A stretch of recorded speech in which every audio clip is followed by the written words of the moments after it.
لا حول ولا قوة إلا بالله العلي العظيم. أعوذ بالله من الشيطان اللعين الرجيم. بسم الله الرحمن الرحيم. الحمد لله نحمده ونستعينه ونستغفره ونستهديه ونعوذ بالله من شرور أنفسنا ومن سيئات أعمالنا. من يهد الله فلا مضل له ومن يضلل فلا هادي له. وأشهد أن لا إله إلا الله وحده لا شريك له وأشهد أن محمدا عبده ورسوله انتجبه لولايته واختصه برسالته وأكرمه بالنبوة أمينا على غيبه ورحمة للعالمين. وصلى الله على محمد وآله وعليهم السلام. أوصيكم عباد الله بتقوى الله وخوفكم من عقابه. میں اپنے آپ کو اور آپ تمام حضرات کو تقوی الہی اختیار کرنے کی وصیت اور نصیحت کر رہا ہوں. تقریباً اتفاق ہے مراجع کرام کا اور علماء کرام کا کہ جمعے کے خطبے میں تقوی کی وصیت کرنا ضروری ہے. میں ہر ہفتے یہ تاکید کرنی ہے کہ تقوی اختیار کرو، تقوی اختیار کرو. ہمارے یہاں بھی اہل سنت، برادران اہل سنت کے یہاں بھی یہی سلسلہ ہے، اتقوا اللہ، اللہ سے ڈرو. لیکن غور کریں کہ آج واقعاً اللہ سے کون ڈر رہا ہے. دیکھیے پہچان ہوتی ہے نا، علامت ہوتی ہے. جو بھی اللہ سے ڈرتا ہے، جس کے دل میں اللہ کا خوف ہوتا ہے، وہ پھر دنیا کی بڑی سے بڑی طاقت سے نہیں ڈرتا. جہاں خوف خدا ہوتا ہے وہاں غیر خدا کا خوف نہیں ہوتا. زبان سے نصیحت کرنے والے ہزاروں علماء مل جائیں گے کہ تقوی کے لیے وصیت کریں اور نصیحت کریں. عملی اعتبار سے ثابت کرنے والے بہت ہی کم ہیں. خدا کا شکر ہے ہمارا تعلق ایسے مکتبہ فکر سے ہے کہ ہمارے یہاں ہم ایسے مراجع کی، ایسے علماء کی، ایسے مجتہدین کی تقلید کرتے ہیں جو واقعاً اللہ سے ڈرتے ہیں. اور یہ زمانے کو انہوں نے دکھا دیا کہ چونکہ ہمارے دل میں خوف خدا ہے تو نہ ہم امریکہ سے ڈرتے ہیں نہ اسرائیل سے ڈرتے ہیں. خوف خدا کی علامت ہے. بہرحال یہ تو میں نے ذہن میں بات آئی تو عرض کر دیا. ہمارے پہلے خطبے کا جو موضوع ہے وہ خطبہ جب جمعے کے دن عید غدیر پڑی، مولا کائنات منبر پر تشریف لے گئے اور ایک عظیم الشان خطبہ آپ نے ارشاد فرمایا. شیخ طوسی علیہ الرحمٰن نے پورے خطبے کو اپنی کتاب مصباح المتحجت میں نقل کیا ہے، دیگر علماء بھی نقل کیا ہے. مسلسل اسی خطبے کے حوالے سے مطالب آپ کے سامنے پیش کیے جا رہے ہیں. اس خطبے کو میں نے 21 ابواب میں 21 چیپٹر میں تقسیم کیا ہے. 16 باب آپ کے سامنے عرض کیے جا چکے ہیں. آج 17واں باب ہے. اس 17ویں باب کا عنوان ہے ذمہ داریاں. ہماری اور آپ کی ذمہ داری کیا ہے. اس باب کو ہم نے 5 حصوں میں تقسیم کیا ہے. آج ایک حصہ میں آپ کے سامنے عرض کر رہا ہوں، بہت ہی اہم ہے. تصور کیجئے کہ مولا کائنات منبر پر ہیں اور اصحاب اور چاہنے والے بیٹھے ہوئے ہیں. عید کا دن ہے، جمعے کا دن ہے. مولا ان سے مخاطب ہو کے فرما رہے ہیں کہ اللہ تم پر رحم کرے. رحمکم اللہ، اللہ تم پر اپنی رحمت نازل فرمائے. دعا دے رہے ہیں. یہ دعا صرف اس زمانے کے شیعوں کے لیے نہیں ہے، یہ دعا قیامت تک کے لیے ان لوگوں کے لیے ہے جو جشن غدیر مناتے ہیں، جو عید غدیر مناتے ہیں، سب کے لیے. اللہ تم پر اپنی رحمت نازل کرے بعد انقضاء مجمعکم. تم یہاں پر جمع ہوئے ہو، تم اس محفل میں بیٹھے ہو. دیکھو جب اس محفل سے واپس جانا، کیا پیغام دیا مولا کائنات نے، ذمہ داری کیا ہے. ہم یہ سمجھتے ہیں کہ محفل میں آ جائیں اور فضائل پڑھیں سنیں نعرہ لگائیں تو ہماری ذمہ داری ختم ہو گئی ہے. نہیں، مولا نے کس عظیم ذمہ داری کی طرف اشارہ فرمایا ہے. آپ فرماتے اللہ تم پر اپنی رحمت نازل کرے جب تم یہاں سے واپس جانا، بتوسع علی عیالکم، تو اپنی فیملی پر دل کھول کر خرچ کرنا. یہ عجب جملہ ہے، اپنی فیملی پر دل کھول کر، بتوسع، وسعت رزق کے ساتھ، علی عیالکم، اپنی فیملی بیوی بچوں پر. کچھ لوگ ایسے ہوتے ہیں کہ جو پیسہ کما کے تجوری میں اور بینک میں رکھتے چلے جاتے ہیں. بیوی بیچاری مانگتے مانگتے مر جاتی ہے، بچے مانگتے مانگتے تھک جاتے ہیں، مگر ابا کی جیب خالی نہیں ہوتی. بہت سے کنجوس، یہ کنجوسی غلط ہے. مولا کہہ رہے ہیں تو ہر وقت کرنا چاہیے، لیکن خاص کر جب محفل سے آئے تو اپنے عیال کے ساتھ، اپنی فیملی کے ساتھ وسعت کرے، یعنی توسع، یعنی دل کھول کر خرچہ کرے. یعنی محفل سے جب گھر واپس آؤ تو خالی ہاتھ واپس نہ آؤ. میں تو یہ سمجھ رہا ہوں کوئی نہ کوئی گفٹ لے کر آؤ، کوئی نہ کوئی تحفہ لے کر آؤ. بخیل نہ بنو، کنجوس نہ بنو اپنی فیملی کے لیے. میں چند حدیثیں آپ کے سامنے عرض کر رہا ہوں. دیکھیں آج ہمارے یہاں مشکل یہ ہے، کہتے ہیں کوئی گھر ایسا نہیں جہاں جھگڑا نہ ہو. میاں بیوی کے درمیان، باپ بیٹوں کے درمیان، بھائی بھائی کے درمیان، ہر جگہ جھگڑا ہے. ایک زندگی اجیرن بن گئی ہے. بعض لوگ یہ کہتے ہیں مولانا گھر میں سکون نہیں ہے، اطمینان نہیں ہے. کچھ لوگ گھر سے باہر زیادہ رہتے ہیں، اس وجہ سے ان کو گھر میں سکون نہیں ملتا. جائیں گے تو ابھی کچکچ شروع ہو جائے گی. آخر اس کی بنیاد کیا ہے؟ گھر میں دیکھیں طلاق دو طرح کی ہوتی ہے. ایک تو شرعی طلاق ہے، وہ بہت بعد میں ہوتی ہے.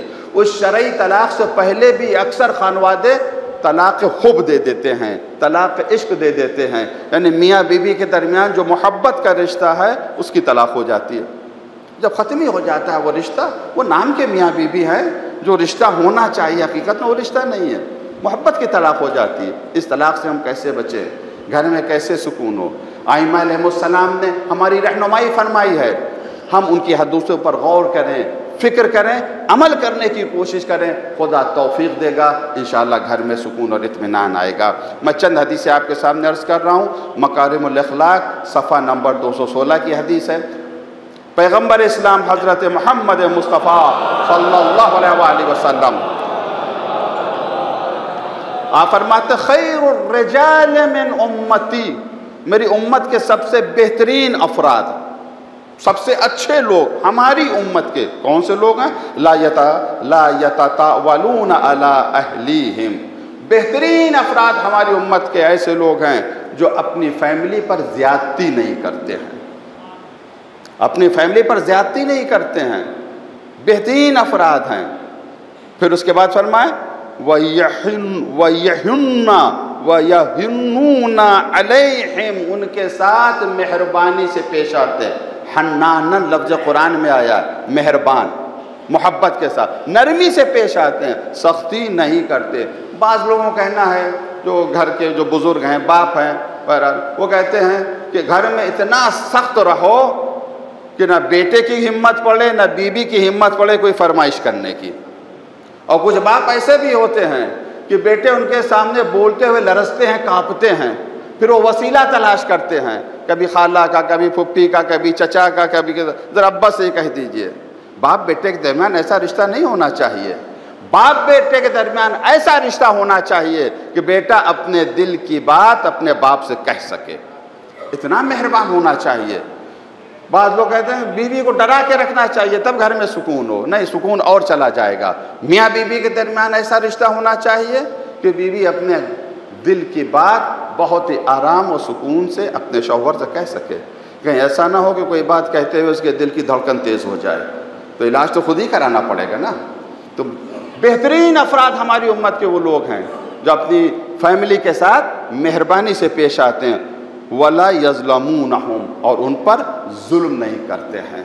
تو جو اپنی فیملی پر ظلم نہ کرے، زیادتی نہ کرے، مہربانی سے پیش آئے، نرمی سے پیش آئے، سختی سے پیش نہ آئے، پیغمبر فرماتے ہیں ہماری امت کے بہترین افراد ہیں. دوسری حدیث نہج الفصاحہ، جس طرح سے نہج البلاغہ ہے، اس میں مولائے کائنات امام علی بن ابی طالب علیہ السلام آپ کے ارشادات موجود ہیں. ویسے ہی کتاب ہے نہج الفصاحہ، اس میں پیغمبر اسلام کے کلمات جو حکمت آمیز کلمات ہیں وہ اس میں ہیں. اسی کتاب میں صفحہ نمبر 181 پیغمبر اسلام حضرت محمد مصطفیٰ صلی اللہ علیہ وسلم۔ بہت ہی اہم حدیث ہے، اس حدیث پر اگر ہم عمل کر لیں تو ہماری گھریلو مشکلات انشاءاللہ دور ہو جائیں گی۔ جو گھر میں جھگڑا ہے، جو گھر میں منوسیت ہے، جو گھر میں پرابلمس ہیں، انشاءاللہ وہ پرابلمس دور ہو جائیں گی۔ پیغمبر فرماتا ہے اذا اراد اللہ باہل بیت خیرا، اللہ جب ارادہ رکھتا ہے کہ کسی گھر والے کو خیر دے تو اللہ کسی نہ کسی وجہ سے تو ارادہ رکھتا ہے کہ اس کی توفیق شامل حال ہو جائے۔ کوئی نہ کوئی بات تو ہے کہ جس کی وجہ سے شامل حال ہو جائے۔ صلوات محمد و آل محمد۔ ہر کام کا ایک وقت ہوتا ہے، مناسب وقت ہوتا ہے۔ جو کام وقت پہ عین مناسب وقت پہ کیا جائے وہی اچھا لگتا ہے۔ صلوات محمد و آل محمد۔ بے شک مصافحہ کرنے کا بہت ثواب ہے، لیکن اس کا ایک ٹائم ہوتا ہے نا کہ خطبے کے درمیان مصافحہ کریں گے تو ڈسٹرب تو ہوگا ہی۔ ہم تو کوئی معصوم تو ہیں ہی نہیں، ذرا سے ذہن ادھر سے ادھر ہو جاتا ہے تو مطالب ذہن سے نکل جاتے ہیں۔ صلوات محمد و آل محمد۔ اذا اراد اللہ باہل بیت خیرا، اللہ جب کسی گھر والے کے بارے میں خیر کا ارادہ کرتا ہے، خیر دینا چاہتا ہے تو کیا کرتا ہے اللہ؟ تو توجہ سنیں گے، فقہہم فی الدین، پہلا کام اللہ یہ کرتا ہے کہ انہیں اتنی سمجھ دے دیتا ہے کہ وہ دین کو سمجھنے لگتے ہیں۔ یعنی پہلا کام اللہ نے جب ارادہ کیا اس گھر والے کو ہم خیر دیں تو سب سے پہلے یہ قوت، یہ صلاحیت دیتا ہے کہ وہ دین کو سمجھنے لگے، سوجھ بوجھ آ جائے، دینی معاملات انہیں پتہ چل جائے کب کون کام کرنا چاہیے، کب کون کام نہیں کرنا چاہیے۔ دوسرے وَوَقَّرَ صَغِيرُهُمْ كَبِيرَهُمْ، دوسرے کیا؟ اللہ جب کسی گھر کے بارے میں خیر کا ارادہ کرتا ہے دوسری صفت کیا دیتا ہے، دوسری چیز کیا عطا کرتا ہے؟ اس گھر کے چھوٹے بڑوں کی عزت کرنے لگتے ہیں۔ تو جس گھر کے بچے، جس گھر کے چھوٹے بڑوں کی عزت کریں، سمجھیے اللہ نے ارادہ کر لیا ہے خیر دینے کا، اللہ نے ارادہ کر لیا۔ تیسری چیز وَرَزَقَهُمْ رِفْقًا فِي مَعِيشَتِهِمْ، اللہ انہیں رزق دیتا ہے۔ کس کا؟ رفق کا رزق دیتا ہے۔ رفق اس لغت کے اس کے معنی ضد العنف کے، یعنی مہربانی، نرمی، برتاؤ، نرم برتاؤ، مدارا، اسے رفق کہتے ہیں۔ میں جو سمجھا ہوں میں آپ کے سامنے عرض کر رہا ہوں، میں نے نص پڑھی یعنی حدیث کے الفاظ پڑھے ہیں کہ علماء سے آپ دریافت کر سکتے ہیں۔ میری جو سمجھ میں آیا وہ یہ کہ پروردگار جب کسی گھر کے بارے میں خیر کا ارادہ کرتا ہے تو ایک صلاحیت دیتا ہے، ایک توفیق دیتا ہے۔ اس صلاحیت توفیق کا نام یہ ہے کہ وہ گھر والے خود غرض نہیں ہوتے ہیں بلکہ ایثار اور قربانی کا جذبہ ان کے اندر پایا جاتا ہے۔ بعض گھر والے ایسے خود غرض ہوتے ہیں، کوئی چیز آئی، بڑا بھائی چاہتا ہے ہمارا قبضہ ہو جائے، چھوٹا بھائی چاہتا ہے ہمارا قبضہ ہو جائے، بہن چاہتی ہے ہمیں مل جائے، بیوی چاہتی ہے نفسا نفسی کا عالم ہے۔ جس گھر میں نفسا نفسی کا عالم ہو، لالچ ہو، حرص ہو، ایک دوسرے سے لوگ جل رہے ہوں، اس گھر میں خیر کا ارادہ اللہ نے نہیں کیا ہے۔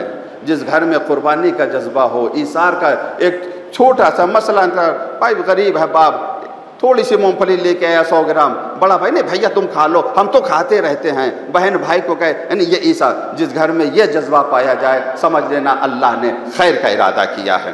وَالْقَصْدَ فِي نَفَقَاتِهِمْ، اور اللہ کیا عطا کرتا ہے جب خیر کا ارادہ کرے؟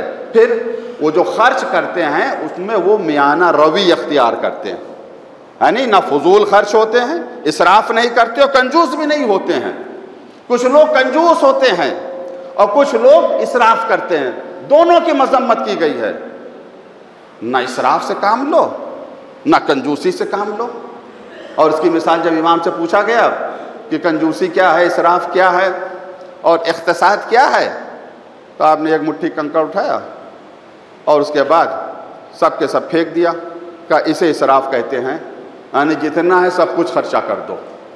اسلام نے یہ نہیں کہا ہے۔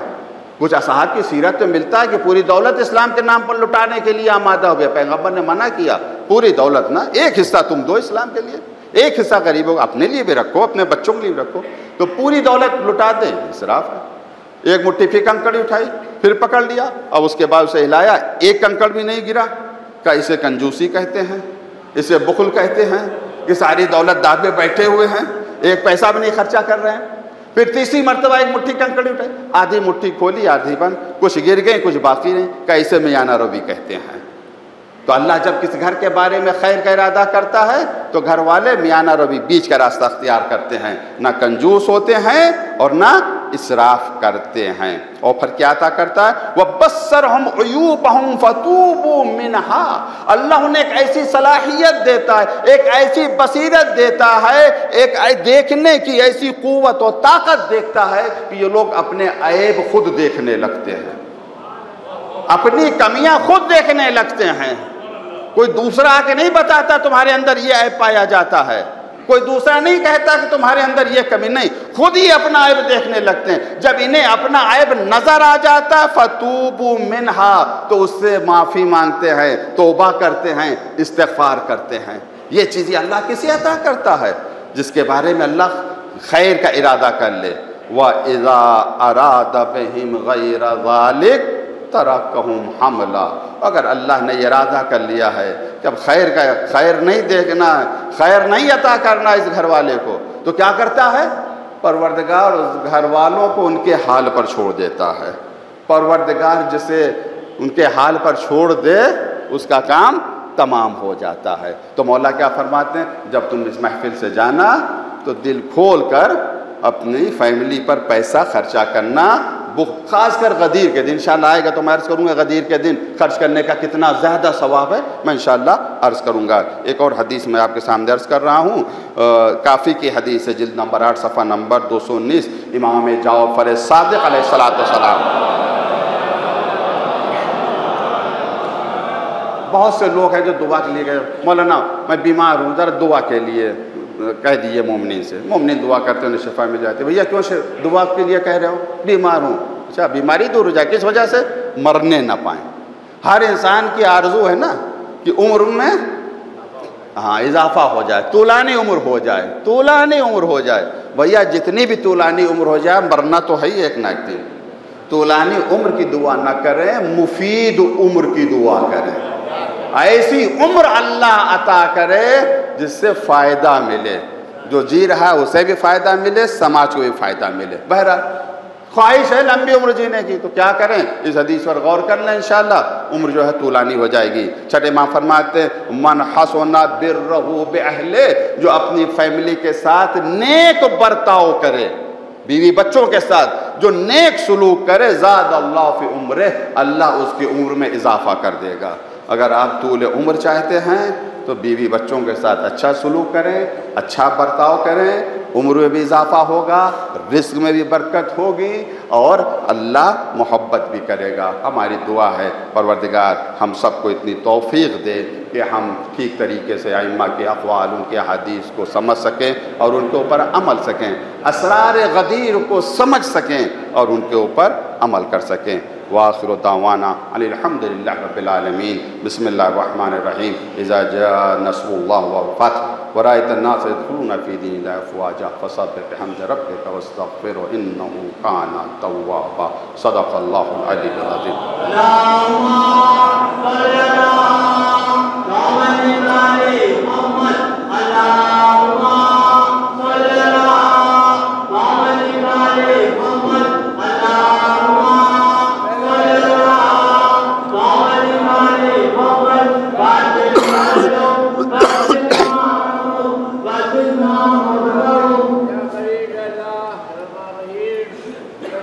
اعوذ باللہ من الشیطان الرجیم۔ بسم اللہ الرحمن الرحیم۔ الحمد للہ نحمدہ ونستعینہ ونستغفرہ ونستہدیہ ونؤمن بہ ونتوکل علیہ ونعوذ باللہ من شرور انفسنا ومن سیئات اعمالنا، من یہد اللہ فلا مضل لہ ومن یضلل فلا ہادی لہ، واشہد ان لا الہ الا اللہ وحدہ لا شریک لہ، اشہد ان محمدا عبدہ ورسولہ ارسلہ بالہدی ودین الحق لیظہرہ علی الدین کلہ ولو کرہ المشرکون۔ اللہم صلی علی محمد عبدک ورسولک سید المرسلین وامام المتقین ورسول رب العالمین۔ اللہم صلی علی علی امیر المؤمنین وسیع رسول رب العالمین، عبدک ولیک واخی رسولک وحجتک علی خلقک وآیتک الکبری ونبع العظیم۔ صلی علی الصدیقۃ الطاہرہ فاطمہ سیدۃ النساء العالمین اللہم صلی علی سبط الرحمہ امام الہدی الحسن والحسین سیدی شباب اہل الجنہ اللہم صلی علی ائمۃ المسلمین علی ابن الحسین سید الساجدین وقرۃ عین الناظرین وزین العابدین اللہم صلی علی محمد بن علی باقر العلم بعد النبی اللہم صلی علی جعفر بن محمد الصادق البار الامین پروردگار اپنا درود، اپنی صلوات، اپنی رحمت نازل فرما امام موسیٰ بن جعفر الطاہر الطہر الکاظم اللہم صلی علی علی بن موسیٰ الرضا المرتضی اللہم صلی علی محمد بن علی الجواد التقی وعلی بن محمد النقی الناصح الامین اللہم صلی علی الحسن بن علی الزکی العسکری اللہم صلی علی نورک وسراجک وولیک ووسیک وحجتک وخلف الہادی المہدی وجاجک علی عبادک ومنائک فی بلادک صلاة کثیرہ دائمہ اوصیکم عباد اللہ بتقوی اللہ میں اپنے آپ کو، آپ تمام حضرات کو تقوی الہی اختیار کرنے کی وصیت کر رہا ہوں۔ پروردگار ہم سب کو اتنی توفیق دے کہ ہمارے دلوں میں ہمیشہ تقوی پایا جائے، ہم اللہ سے ڈریں، اللہ کے علاوہ کسی اور سے نہ ڈریں۔ جمعے کے دوسرے خطبے میں حالات حاضرہ کے اعتبار سے گفتگو کی جاتی ہے۔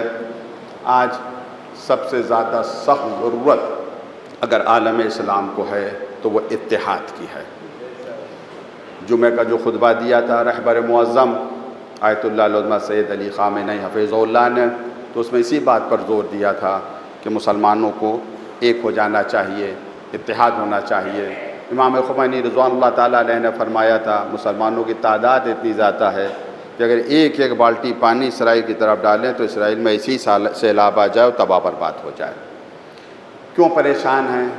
کتنا ظلم ہو رہا ہے، دیکھیے ظلم کی انتہا ہو گئی ہے غزہ میں، لبنان میں، یعنی پاگل پن کی انتہا کر دیا ہے اسرائیل نے۔ جتنے 24 دن ہو گئے، چھوٹا سا محلہ ہے اسے گھیرے ہوئے ہیں، پانی تک نہیں پہنچ پا رہا ہے، بھوک سے بچے مر رہے ہیں۔ کتنی عورتوں کے یہاں ولادت ہو رہی ہے تو عورتیں مر رہی ہیں، مردہ بچے پیدا ہو رہے ہیں۔ اور جو اپنے آپ کو انسانیت کا علمبردار کہتے تھے، حقوق انسانی پامال نہ ہونے پائے۔ ایران میں ایک خاتون مہسا امینی پولیس کسٹڈی میں چند سال پہلے اس کی موت ہو گئی تھی۔ پوری دنیا میں بوال ہو گیا تھا، پوری دنیا میں کتنا تہلکہ مچا دیا تھا۔ لاکھ سے زیادہ لوگ بے گناہ قتل ہو گئے، 40-50 ہزار بچے قتل ہو گئے ہیں۔ یہ 40-50 ہزار ٹوٹل آ رہا ہے، یہ نہیں، اصل تعداد کہیں اور زیادہ ہے۔ ہزاروں عورتیں، لیکن کسی کے اوپر، کسی کے کانوں پہ جوں تک نہیں رینگ رہی ہے۔ مسلمان کتنا کمزور ہے اس کو کہنے کی ضرورت نہیں ہے۔ بہرحال اتحاد اگر ہو جائے تو اتحاد میں بے انتہا طاقت ہے۔ میں پہلے کچھ آیتیں آپ کے سامنے اتحاد کے حوالے سے عرض کروں گا، پھر کچھ مطالب بیان کروں گا۔ سورہ انفال کی آیت نمبر 46۔ قرآن کی روشنی میں یہ کوشش کی ہے کہ اتحاد کو سمجھیں اور اتحاد کیسے ہم حاصل کر سکتے ہیں، کیسے متحد ہو سکتے ہیں، وہ راستہ کیا ہے، وہ وسیلہ کیا ہے، وہ ذریعہ کیا، وہ میں آپ کے سامنے عرض کروں گا۔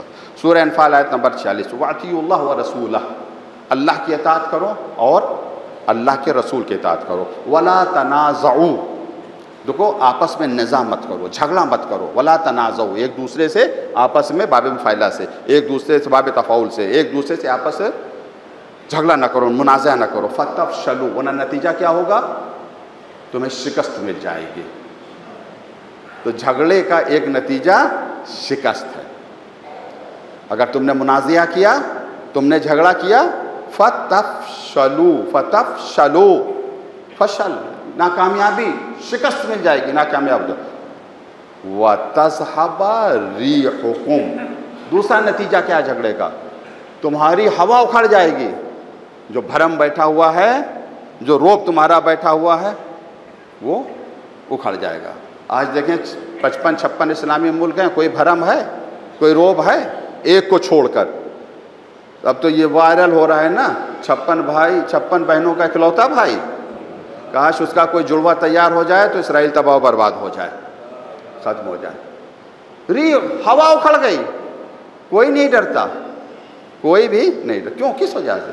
جھگڑا کیا، نزاع کیا اس وجہ سے. وَاصْبِرُوا إِنَّ اللَّهَ مَعَ الصَّابِرِينَ. صبر کرو، اللہ صبر کرنے والوں کے ساتھ ہے. صبر سے مراد یہ نہیں کہ گھر میں بیٹھ جاؤ ہاتھ پہ ہاتھ دھر کے. صبر سے مراد یہ ہے کہ تم دشمن کے مقابلے میں ڈٹے رہو، جمے رہو.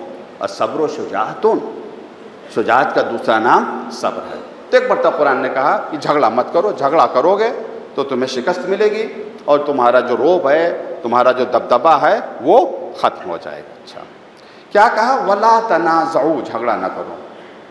کس چیز میں مسلمانوں نے زیادہ جھگڑا کیا جس کی وجہ سے ان کی پوری کی پوری ہوا اکھڑ گئی؟ کون سی چیز تھی؟ اب آئیے سورہ نساء آیت نمبر 59. یا ایھا الذین آمنوا اطیعوا اللہ واطیعوا الرسول واولی الامر منکم. اے صاحبان ایمان، اے مومنو، اللہ کی اطاعت کرو، اللہ کے رسول کی اطاعت کرو، اور ان لوگوں کی اطاعت کرو جو صاحبان امر ہیں. علماء نے یہاں پر، عام طور سے میں کہہ رہا ہوں، علماء نے یہاں پر امر سے مراد حکومت لیا ہے. اولی الامر یعنی صاحبان حکومت، یعنی جو حکام ہیں ان کی اطاعت کرو. یہ عام طور سے جو برادران اہل سنت نے تفسیر کی ہے. اللہ کی اطاعت کرو، رسول اللہ کی، اور اپنے حکمرانوں کی اطاعت کرو. یہی وجہ ہے کہ سعودی کے علماء یہ فتویٰ دے رہے ہیں، یا وہابی علماء فتویٰ دے رہے ہیں کہ سعودیہ کا بادشاہ تمہارا اولی الامر ہے، اس کی اطاعت تم پر واجب ہے. اگر تم نے اس کے خلاف آواز اٹھائی تو تم باغی ہو، خارجی ہو، جہنم میں چلے جاؤ گے. اس آیت کو سمجھنے میں بہت بڑی غلطی کی ہے، بہت بڑا. اس کی سزا آج تک ابھی تک مل رہی ہو، نہ جانے کب تک ملتی. اولی الامر کون ہے؟ ہمارے یہاں تو بالکل مسئلہ واضح، کلیئر اور روشن ہے. اولی الامر سے مراد ہمارے یہاں امام معصوم علیہ السلام ہے. پھر اس کے بعد فَإِن تَنَازَعْتُمْ فِي شَيْءٍ فَرُدُّوهُ إِلَى اللَّهِ وَالرَّسُولِ. اگر کسی بارے میں جھگڑا ہو جائے، کسی چیز کے بارے میں تم لوگ جھگڑا کرو تو کس سے حل کراؤ؟ اپنے جھگڑے کو کیسے دور کرو؟ اللہ اور اس کے رسول کی طرف رجوع کرو. رد کر دو، واپس کر دو، بیچ دو. یعنی اپنا جھگڑے کا حل اللہ اور رسول کے سامنے پیش کرو، وہ حل پیش کریں گے، یعنی قرآن کی روشنی میں اور حدیث کی روشنی میں. اچھا یہاں پر یہ نہیں کہا کہ اگر کسی کے بارے میں جھگڑا ہو، کسی چیز کے بارے میں جھگڑا ہو تو اللہ کی طرف جاؤ، رسول اللہ کی طرف جاؤ اور اولی الامر کی طرف جاؤ. یہاں پہ اولی الامر کا ذکر نہیں ہے. اس کا مطلب اشارہ یہ ہے کہ اگر اولی الامر کے بارے میں تم جھگڑا کرو کہ کون اولی الامر ہے، کس اولی الامر کی اطاعت ہم پر واجب ہے، تو اللہ کی طرف، اللہ کے پاس جاؤ، رسول اللہ کے پاس جاؤ.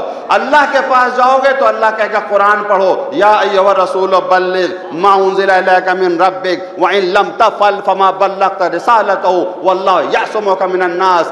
یہ آیت پکار رہی ہے، اللہ کا پیغام دے رہی ہے، یا یہ بتا رہی ہے کہ اولی الامر کون ہے. اور رسول اللہ کے پاس جاؤ گے تو یہ کہیں گے من کنت مولاہ فہذا علی مولا.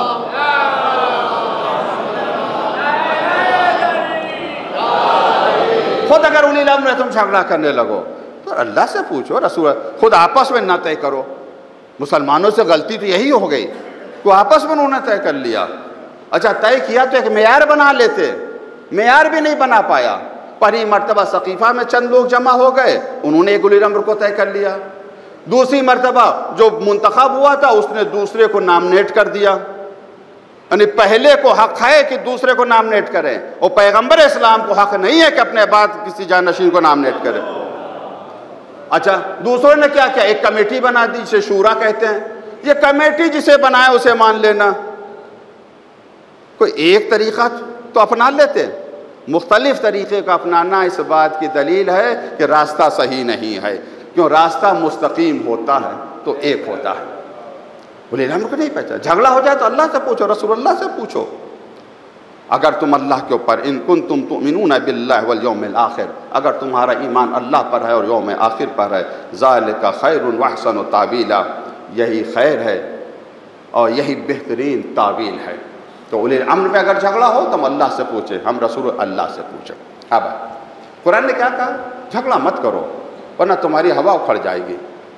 جھگڑا کرنے ہی کی وجہ سے آج مسلمان ذلیل ہے، آج مسلمان پست ہے، آج اس کی سب کچھ ہوتے ہوئے بھی اس کے پاس کچھ نہیں ہے۔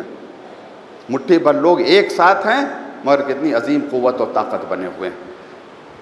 تو یہ اتحاد کیسے حاصل ہو؟ ہر آدمی کی چاہت ہے اتحاد ہو۔ ہمارے یہاں مومنی چاہتے ہیں ہماری صفوں میں اتحاد، الحمدللہ ہے اتحاد، تھوڑا بہت اختلاف ہے، انشاءاللہ شہداء کے خون کی برکت سے یہ بھی اختلاف دور ہو جائے گا۔ بس جتنی حد تک تو کم ہوا، انشاءاللہ وہ بھی ختم ہو جائے گا دھیرے دھیرے، ہر چیز آہستہ آہستہ ہوتی ہے، ایک دم سے تھوڑی ہو جاتی ہے، ایک راستہ ہو گیا انشاءاللہ۔ اور پھر ہمارے کیا الحمدللہ سبھی ولایت مولا کائنات کے ماننے والے ہیں، جب ولایت پر حرف آئے گا تو سب ایک پلیٹ فارم پر نظر آئیں گے، کوئی اختلاف نہیں ہوگا۔ کیسے اتحاد آتا ہے، اس کے اسباب کیا ہیں، اس پر غور کریں۔ سورہ آل عمران آیت نمبر 103، وَاعْتَصِمُوا بِحَبْلِ اللَّهِ جَمِيعًا وَلَا تَفَرَّقُوا، تم سب کے سب اللہ کی رسی کو مضبوطی سے پکڑ لو، تفرقہ مت ڈالو، فرقوں میں نہ بٹو، اللہ کی رسی۔ تو کوئی آسمان سے رسی تو لٹک نہیں رہی ہے کہ اسے پکڑنا ہے ہمیں؟ اگر آسمان سے کوئی رسی لٹ تو پھر مشکل ہی حل ہو گئی، نہیں کوئی مادی رسی نہیں، کوئی رسی ہے۔ وہ رسی کیا ہے؟ جب پیغمبر سے پوچھا گیا آپ نے کہا ایک رسی نہیں ہے، دو رسی ہیں۔ ایک رسی نہیں ہے، دو رسی ہیں، دو ہاتھ ہیں نا، تو دو رسیاں بھی، ایک رسی کا نام قرآن ہے، دوسری رسی کا نام اہل بیت ہے۔ اس کو مضبوطی سے پکڑے رہو۔ وَاعْتَصِمُوا بِحَبْلِ اللَّهِ جَمِيعًا وَلَا تَفَرَّقُوا، اے مسلمانوں، اے مومنوں، اللہ کی رسی کو مضبوطی سے پکڑ لو، تفرقہ مت ڈالو۔ وَاذْكُرُوا نِعْمَةَ اللَّهِ عَلَيْكُمْ، اللہ کی نعمت کو یاد کرو، اللہ نے جو تمہیں دی تھی۔ وَاذْكُرُوا، یاد کرو، کسے؟ نعمت اللہ علیکم، اس نعمت کو یاد کرو جس نعمت کو اللہ نے تمہارے حوالے کیا تھا۔ کون سی نعمت تھی؟ کس کی طرف قرآن اشارہ کر رہا ہے؟ اذ کنتم اعداء، جب تم دشمن تھے، ایک دوسرے کے سخت دشمن تھے۔ اسلام آنے سے پہلے مدینے میں دو قبیلے تھے، اوس اور خزرج، دونوں ایک دوسرے کے خون کے پیاسے رہتے تھے۔ اسی طرح سے مکے والے، مختلف قبیلے کے لوگ ایک دوسرے کے خون کے پیاسے رہتے تھے۔ قرآن کیا کہہ رہا ہے؟ اذ کنتم اعداء، تم سب دشمن تھے، ایک دوسرے کے خون کے پیاسے تھے۔ فألف بین قلوبکم، اس خدا نے تمہارے دلوں میں محبت کو پیدا کیا، الفت کو پیدا کیا۔ ہم نے تمہارے دلوں میں الفت کو پیدا کیا، محبت کو پیدا کیا۔ فَأَلَّفَ بَيْنَهُمْ فَأَصْبَحْتُمْ بِنِعْمَتِهِ إِخْوَانًا، توجہ کیجئے گا میرے عزیزو، فَأَصْبَحْتُمْ بِنِعْمَتِهِ إِخْوَانًا، اللہ کی نعمت کے وسیلے سے تم ایک دوسرے کے بھائی بن گئے۔ اگر اس کی نعمت نہ ہوتی تو تم ایک دوسرے کے بھائی نہیں بنتے۔ وَكُنْتُمْ عَلَى شَفَا حُفْرَةٍ مِّنَ النَّارِ، تم تو جہنم کے گڈھے کے کنارے تک پہنچ گئے تھے، گڈھا نہیں جانا، بالکل اس کے کنارے تک پہنچ، گرنے والے تھے جہنم میں، تم جہنم میں جا رہے تھے۔ فَأَنْقَذَكُم مِّنْهَا، ہم نے جہنم کے گڈھے میں گرنے سے تمہیں بچا لیا۔ كَذَلِكَ يُبَيِّنُ اللَّهُ لَكُمْ آيَاتِهِ، اللہ اسی طریقے سے اپنی آیتوں کو بیان کرتا ہے، اپنی نشانیوں کو بیان کرتا ہے۔ لَعَلَّكُمْ تَهْتَدُونَ، تاکہ تمہیں ہدایت مل جائے۔ اب اس آیت پر غور کریں۔ جھگڑا، اللہ کی رسی کو مضبوطی سے پکڑ لو، تفرقہ مت ڈالو۔ تم دشمن تھے، ہم نے محبت کو پیدا کیا، اللہ کی نعمت سے تم ایک دوسرے کے بھائی بھائی ہو گئے۔ آج نعرہ لگایا جا رہا، بے شک لگانا چاہیے، مثلا شیعہ سنی بھائی بھائی، بل نعرہ تو یہ لگانا چاہیے ہر انسان بھائی بھائی ہے، جتنے ہیں سب جناب آدم کی اولاد ہیں، ایسے بات نہیں، بھائی بھائی بھائی بھائی نعرہ لگا، لیکن بھائی بھائی کب بنیں گے؟ قرآن کیا کہہ رہا ہے؟ فَأَصْبَحْتُمْ بِنِعْمَتِهِ إِخْوَانًا، تم اللہ کی نعمت کے وسیلے سے بھائی بھائی بنے ہو، اس نعمت تک پہنچ جاؤ، بھائی بھائی بن جاؤ گے۔ اللہ کی سب سے بڑی نعمت کیا ہے؟ سب سے بڑی نعمت کیا ہے اللہ کی؟ اليوم اکملت لکم دینکم واتممت علیکم نعمتی ورضیت لکم الاسلام دینا۔ جب غدیر میں ولایت مولا کائنات کا اعلان کیا تب یہ آیت نازل ہوئی ہے، آج دین مکمل ہو گیا، نعمتیں تمام ہو گئی۔ اللہ کی سب سے بڑی نعمت ولایت علی بن ابی طالب ہے۔ اگر بھائی بھائی ہونا چاہتے ہو تو ولایت کے سائے میں آ جاؤ، سب ایک دوسرے کے بھائی ہو جائیں گے۔ لیکن یہاں پر ایک سوال کر سکتے ہیں اور کرتے ہیں، کبھی میں نام نہیں لوں گا، جو پروگرام ہو رہا ہے 3 نومبر کو انشاءاللہ یاد شہداء کے عنوان سے اسی امام باڑے میں، اسی بڑے امام باڑے میں عاصم مسجد 7 بجے شام کو ہوگا، مغرب کے بعد سید حسن رسول اللہ سید المقاومہ، عظیم شخصیت ہے، ابھی زمانہ لگے گا ان کو پہچاننے میں۔ سید صفی الدین ان کو تو اپنے بھی نہیں پہچان پا رہے کہ ان کا کیا مرتبہ کیا مقام تھا۔ ان لوگوں کے 40ویں کے عنوان سے، یاد شہداء کے عنوان سے 3 نومبر کو یہاں پر ایک پروگرام ہے، کثیر تعداد میں شرکت کیجیے گا، خود بھی آئیے گا، اپنے ساتھ اوروں کو لائیے گا، بچوں کو لائیے گا، عورتوں کو لائیے گا۔ ہم لوگ محلے محلے گئے تھے اپیل کرنے کے لیے، میرے بار بار ذہن میں آ رہا تھا، آفتاب چید مولانا کلب جواد صاحب بھی تھے، ان کے گھٹنوں کا آپریشن ہو چکا، پیروں میں تکلیف، کہیں کوٹ زینے پر، کہیں کچھ مسجدیں زینے پر، سہارا لے لے کے چل رہے تھے۔ ہم سوچا کون سی طاقت ہے، کون سی قوت ہے کہ جس کی وجہ سے آج محلے محلے جا رہے ہیں ایک سے درخواست کرنے کے لیے، کچھ نہ کچھ ہے۔ یہ شہداء کے خون کی کشش ہے جو کسی کو گھر میں بیٹھنے نہیں دے رہی۔ یہ پیسے سے کچھ نہیں ہو سکتا، اگر پیسے سے ہوتا تو سعودیہ تو ایران سے زیادہ پیسہ خرچ کرتا ہے، امریکہ ایران سے زیادہ پیسہ خرچہ کرتا ہو، کئی حزب اللہ تیار کر لیتا، کوئی حزب اللہ تیار نہ کر سکا۔ کیوں؟ اس وجہ سے حزب اللہ پیسے سے نہیں تیار ہوتی ہے، عقیدت سے تیار ہوتی ہے، معرفت سے تیار ہوتی ہے۔ گزارش آئیے گا بچوں کو، عورتوں کو، سب کو، اور سمجھائیے گا کہ سید حسن رسول اللہ کی شخصیت کیا ہے، یہ پروگرام ہم کیوں کر رہے ہیں۔ اس میں ہندو حضرات بھی آئیں گے اور سنی حضرات بھی آئیں گے، اہل سنت حضرات بھی آئیں گے، سب آئیں گے۔ بہرحال تو میں ایک جگہ گیا تھا، کچھ جواب دیے، میں عرض نہیں کروں گا۔ کچھ لوگ ایسے ہیں جو امام بارگاہ میں آتے ہوئے گھبراتے ہیں، امام بارگاہ نہیں، کہیں اور کرتے تو میں آتا، کہیں اور کرتے میں آتا۔ اس کا مطلب آپ کے اس پروگرام پہ شیعوں کی چھاپ لگی ہوئی ہے، اس وجہ سے نہیں، اسلام کی چھاپ لگنا چاہیے، مسلمان کی چھاپ لگنا چاہیے۔ ہم نے کہا، میں نے دل میں کہا کہ اسلام سے مراد آپ کی کیا ہے، مسلمان سے مراد آپ کی کیا ہے، اہل سنت ہیں، یعنی اس پروگرام پر اہل سنت کی چھاپ لگنا چاہیے۔ ہم نے کہا اگر میدان میں ہوتے یہ آج لڑ رہے ہوتے تو ان کی چھاپ لگ جاتی، آج میدان میں جو لڑ رہا ہے اسی کی چھاپ ہوگی۔ اس میں آپ کو آنے میں دریغ نہیں کرنا چاہیے، پر اپنا اپنا نظریہ ہے، اپنا اپنا وہ ہے۔ ہماری دعا ہے پروردگار ظالم و جابر اسرائیل کو نیست و نابود فرما، ان اختلافات کو دور فرما جو ہمارے درمیان ہیں۔ بڑی تیزی سے اتحاد کی فضا قائم ہو رہی ہے، دائم ہو رہی ہے، ان موضوعات کو ہم نہ چھیڑیں جن سے جھگڑا ہوتا ہے۔ اور آج لوگ بہت ہی شدت سے بیدار ہو گئے ہیں اور وہ حق کی طرف آ رہے ہیں۔ ہمیں بھی بیدار ہونا چاہیے کہ ایسا نہ ہو کہ ہم کوئی ایسا کام کریں کہ جو حق کی طرف آ رہا ہے وہ ہمارے عمل کو دیکھ کر پھر واپس چلا جائے۔ توحید کی حفاظت کریں، توحید کی حفاظت کریں، توحید کی حفاظت کریں۔ کوئی ایسا کام نہ ہو جس سے توحید کے اوپر ضربہ لگے۔ پروردگار ہم سب کو اتنی توفیق دے کہ ہم صحیح طریقے سے دین اسلام کو سمجھ سکیں اور اس کے اوپر عمل کر سکیں۔ میرے اللہ فلسطین، لبنان کی مظلوم عوام کی مدد و نصرت فرما۔ پروردگار علماء اکرام خصوصاً مراجع آیت اللہ علامہ سید علی سیستانی، رہبر معظم آیت اللہ علامہ سید علی خامنئی حفظ اللہ، پروردگار ان کا سایہ ہمارے سر پر قائم و دائم رہے۔ پروردگار سے واسطہ محمد و آلہ، ہمیں جو بیمار ہے سب کو شفا عطا فرما، جو پریشان حال ہے سب کی پریشان حالی کو دور فرما۔ ہمارے ایک عزیز دوست ہیں، بہت قریبی دوست ہیں، ڈاکٹر غلام مہدی صاحب، بہت پریشان چل رہے ہیں۔ پروردگار تجھے تیری عظمت کا واسطہ، جمعے کی حرمت کا واسطہ، ان کی اور تمام محبان اہل بیت کی پریشانیوں کو دور فرما۔ پروردگار کے واسطہ محمد والے ہمارے مرحوم کی مغفرت فرما، امام کے ظہور میں تعجیل فرما، ہمیں اتنی توفیق دے اپنے امام کو پہچان سکیں، ان کی اطاعت کر سکیں۔ وآخر دعوانا الحمدللہ رب العالمین، والسلام علیکم ورحمۃ اللہ وبرکاتہ۔